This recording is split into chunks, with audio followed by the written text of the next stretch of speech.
एकादश पहिल्यासारखी राहिलीच नाही. तुकोबारायांनी जी एकादश केली, तुकोबारायांनी जी उपवास केले, आता शक्यच नाही. उपवासा पारणे राखीला दादवंता. उपवास असा आहे की देवाच्या दरबारामध्ये राहून उपवासी त्याचं भजन करणे, याला उपवास म्हणतात. विठ्ठल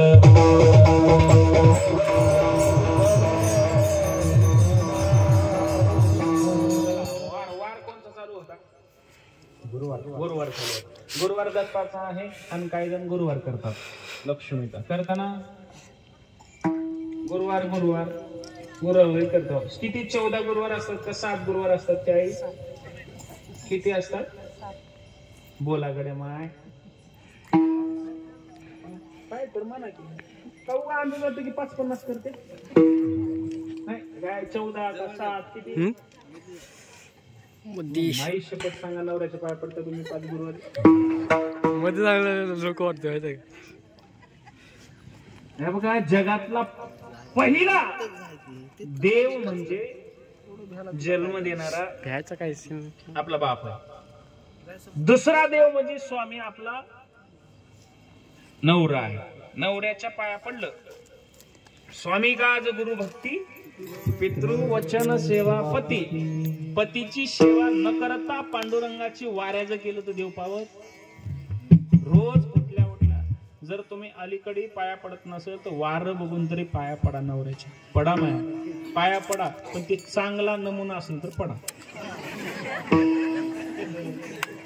5 वाजता माल हाणून हालत हालत येऊ लागला काय त्याच्या पाया पडा. तुम्हाला बाळूमामाच्या दरबारात एक मंत्र सांग.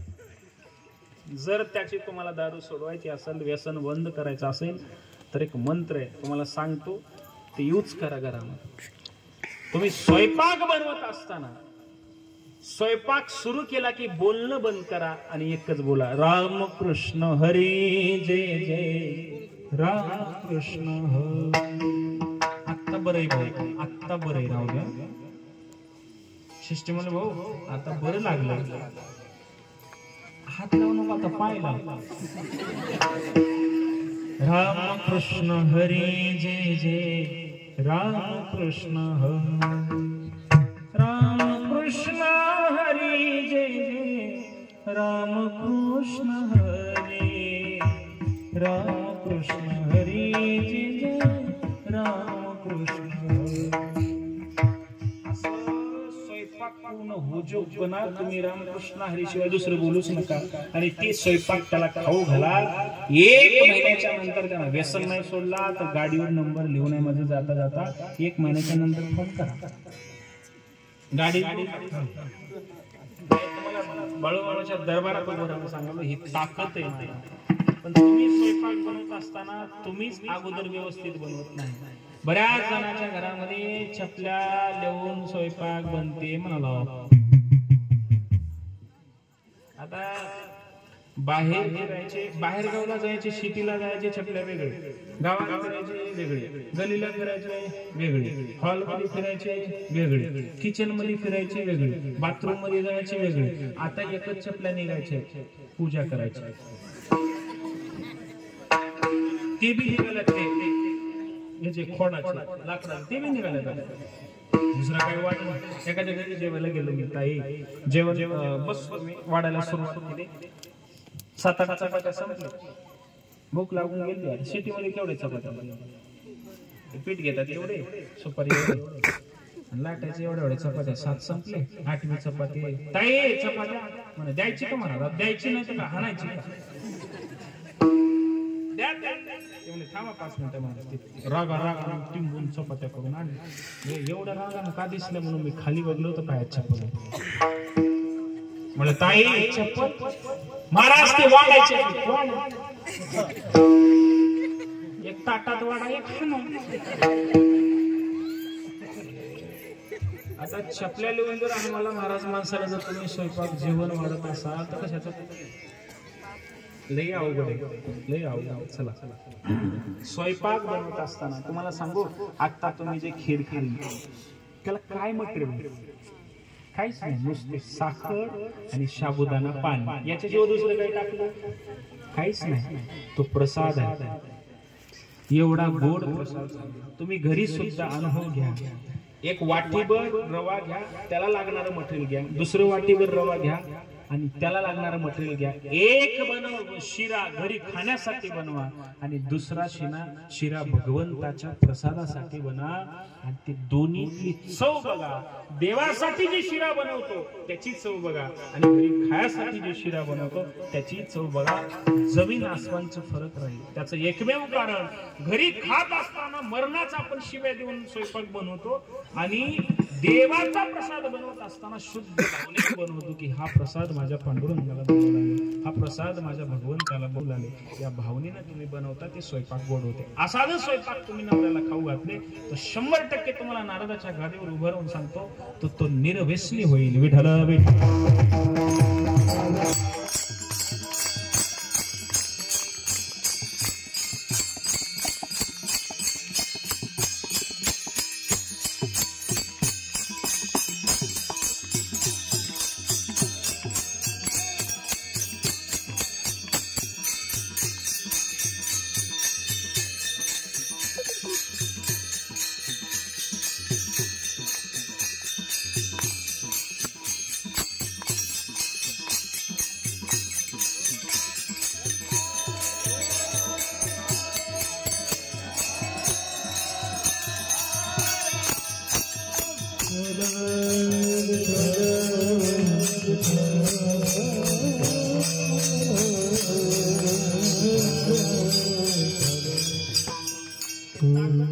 नामस्मरणाची भक्तीची ताकद आहे. लक्ष देऊन ऐका. ऐका.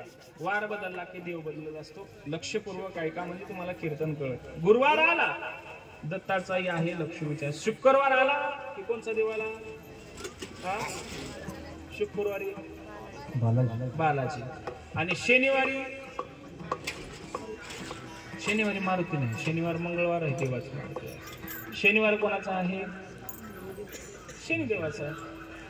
शनिवार आलं की शनिदेवाची पूजा करतो. रविवार आलं खंडोबाचा. शिव मल्हारी पिवळा झाला हळद लागली.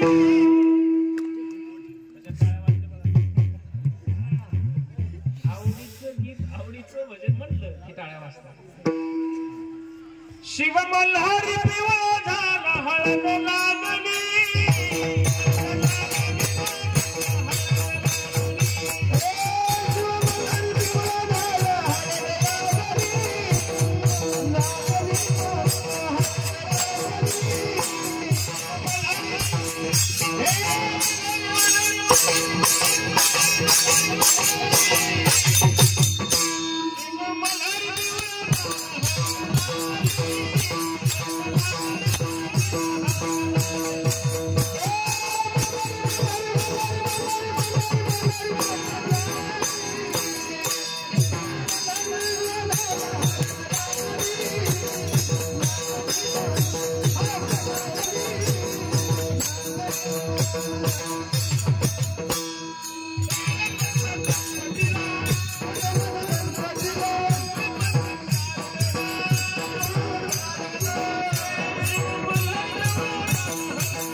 शिव मल्हारी पिवळा झाला हळद लागली.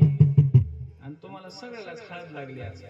ती हळद वेगळी, ही हळद वेगळी. ही हळद बाळूमाची, ती मल्हारीला हळद लागली ती वेगळी. ती लग्नाची हळद लागली.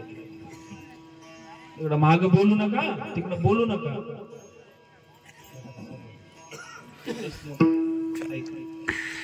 मल्हारीला जी हळद लागली, आता मल्हारी कोण आहे? तो देव आहे, तो खंडेराय. खंडेरायाचे भक्त भरपूर आहेत. खंडेरायाचं पहिलं लग्न झालं कोणासोबत?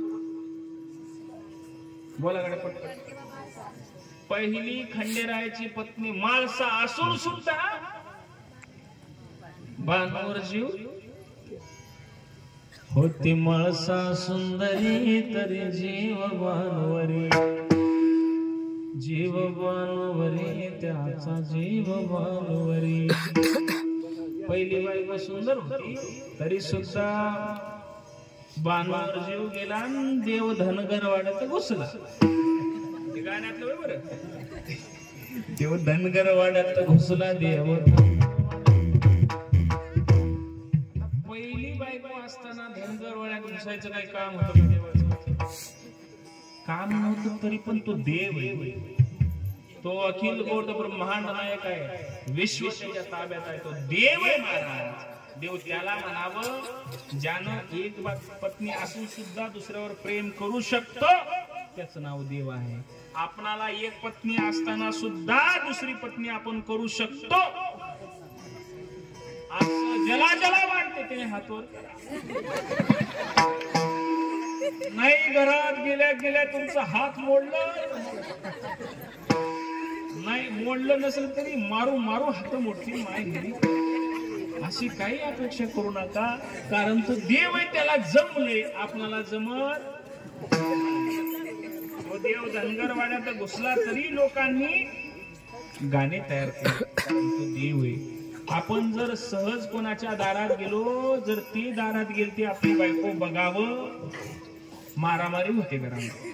ते आपल्यामध्ये देवामधला फरक आहे. देव त्याला म्हणावं ज्यांनी काही जरी केला तर ग्रंथ तयार होते, इतिहास तयार होते, आणि संत त्याचं वर्णन करतात. मी पहिले बोलून गेलो 16,108 बायका करून सुद्धा कृष्ण ब्रह्मचारी आहे, इतिहास घडला. तुका म्हणे नटधारी भोग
भोगोनी ब्रह्मचारी, त्याला देव म्हणावं. आयताच्या सांगत नाही. ऐका, देव म्हणजे तो काही जरी केला तरी जमते, त्याचं नाव देव आहे. ऐका, देवाच्या नंतर दुसरा क्रमांक जर कोणाचा म्हणायचा असं मनामध्ये विचार आले तर दुसरा क्रमांक संतांचा आहे. संत कोणाला म्हणावा? जाळोनी संसार बैसलो अंग, हे वाक्य ज्याला शोभते त्याला संत म्हणावं. संत त्याला म्हणावं की अन्न करता करता लेकर मरण पावली तरी सुद्धा भजन बंद पडू दिला नाही, त्याचं नाव संत आहे. अन्न करता करता पत्नी मरण पावली तरी सुद्धा गळ्यातला विना खाली ठेवला नाही, त्याचं नाव संत आहे. संत नव्हती जगा माणसाच्या सारिके. संत जरी जन्माला आले माणसाच्या पोटाला तरी ते संत सामान्य नसतात. दिसायला माणूस जरी असतील तर ते सर्वसामान्य नाही. जगाच्या पाठीवर संतांचं किती मोठं कार्य आहे हे आज तुम्ही पाहताय. कोणाला संत म्हणावं? जे स्वतःसाठी जगत नाही, जगासाठी जगतात, त्याचं नाव संत. जे स्वतःच्या संसारासाठी कधी विचारच नाही, जगाचा संसार हठात चालवतात, त्याचं नाव संत आहे. अवघाचे संसार सुखाचा करीन, आनंद होईन तिने लोके. संत त्याला म्हणावं मायबाप ज्यांनी जगाच्या कल्याणा संतांच्या विभूती देह कष्टविती परोपकारी, याला संत म्हणावं. संतांचं कार्य फार मोठं आहे. आता बाळूमामाचं कार्य, मी परवा संस्थेतले सगळे विद्यार्थी घेऊन आदमापूरला गेले. काय वैभव आहे त्यांचं. रोज हजारो लोक त्यांच्या दरबारात नतमस्तक व्हायला जातात. हे संतांचं वैभव आहे. एवढ्या थंडीमध्ये आज माया बहिणी सगळे लहान लहान लेकर सुद्धा येऊन बसले. हे बाळूमामाचं वैभव आहे. काय प्रेम केले त्यांनी लोकांवर, जगासाठी जगतात. काय त्यांचे हजारो चमत्कार आहेत ते सगळ्याला माहिती आहे, तुम्हाला सांगत नाही. पण बाळूमामाची मेंढरं ज्याच्या वावरात सरतात त्याचं पीक सुद्धा जास्त होते, हे तुम्हाला सगळं माहित आहे. ऐका. आणि भरल्या वावरात जरी तुम्ही सोडायला तयार झाले ना तरी सुद्धा ते शेतकरी नको म्हणत नाही. की बाळूमामाचा चमत्कार आणि प्रेम आहे. ज्याच्या शेतामध्ये मेंढरू भरल्या रानात सोड द्या तरी सुद्धा नको म्हणत नाही. एखाद्याला मेंढरू पडलं ना, आपलं शेरडू मेंढरू, तर मारून आपण गुडघे मोडतो. विचार करा तुम्ही. आज एवढे जनावर लोकांच्या वावरा सरतात, दुऱ्याने चालतात, तरी काय म्हणत नाही आपण. हे बाळूमामावर केलेले तुमचं प्रेम आहे. आणि दुसरी गोष्ट लक्षात आहे का, बाळूमामाने हे मेंढर का चालवत होते त्याचं एक उदाहरण म्हणजे हृदयाला लागणार आहे. बाळूमामाने मेंढर कापण्यासाठी नाही राखले, एवढंच डोक्यात. कापण्यासाठी नाही, त्यांची हत्या करण्यासाठी नाही. त्यांचं एक ध्येय होता की हे कापणारा प्राणी सुद्धा आपण जगू शकतो, त्यांना वाचू शकतो, त्यांची चांगल्या पद्धतीने मौत करू शकतो. हे बाळूमामाचं वैभव आहे. कारण संत असे असतात की संत प्रत्येक जनावरामध्ये सुद्धा देवाला पाहतात, त्याचं नाव संत आहे. बाळूमामाने मेंढरामध्ये देव पाहिला आणि नामदेवरायांनी कुत्र्यामध्ये देव पाहिला आणि नाथरायांनी गाढवात देव पाहिला. आपल्याला माणसात दिसला. याच्यासाठी कीर्तनाची गरज आहे मला, याच्यासाठी संतांची वाङ्मयाची गरज आहे. की एवढ्या थंडीमध्ये लोक बसलेत, याचा अर्थ 4 शब्द तरी आपल्या कानावर चांगले पडतात आणि आपलं कल्याण करतात, हे लोकांना विश्वास आहे. म्हणून एवढ्या थंडीमध्ये लोक बसलेले आहेत. संतांचे चरित्र ऐकलं अंतकरण भरून येतं, हृदयातून अश्रू येतात. मायबाप, एवढं सुंदर चरित्र आहे. विचार करा, ते प्राणी जे आहेत ना मेंढर, त्यांचं एकच काम आहे, शेवटी याच्यासाठीच राखतात. तुम्ही थोडं विचार करा. व्यवहारातली माणसं की कापायला देण्यासाठी त्याचं पालन पोषण करतात. त्याला जे एवढ्या शेतानं फिरवतात, पाणी पाजवतात, एवढं फिरवतात. ऐका, तर शेवटी त्यांचं ध्येय काय, त्या मेंढराचं शेवटी काय होणार आहे, बाजारात नेणार, आपण कापायला देणार, एवढ्यासाठी आपण राखतो. पण बाळूमामाचा विचार त्याच्यासाठी नाही. मरणारे प्राणी सुद्धा आपण शक्य होईल तेवढे वाचू शकतो, जगू शकतो, हे त्यांचे विचार आहेत. संतांचेच विचार असू शकतात, आपले नसतात. मायबाप, लक्ष देऊ नाही का. ज्याच्या पुढे आपण बकरं कापतो किंवा जनावर कापलं जाते, कोंबडं कापलं जाते, त्याला देव कधी म्हणू नका, कधीच म्हणायचं नाही. आज तुमच्या बाजूला मशनीर आहे, फार चुकीचं आहे ते कापा कापी, 100% चुकीचं आहे.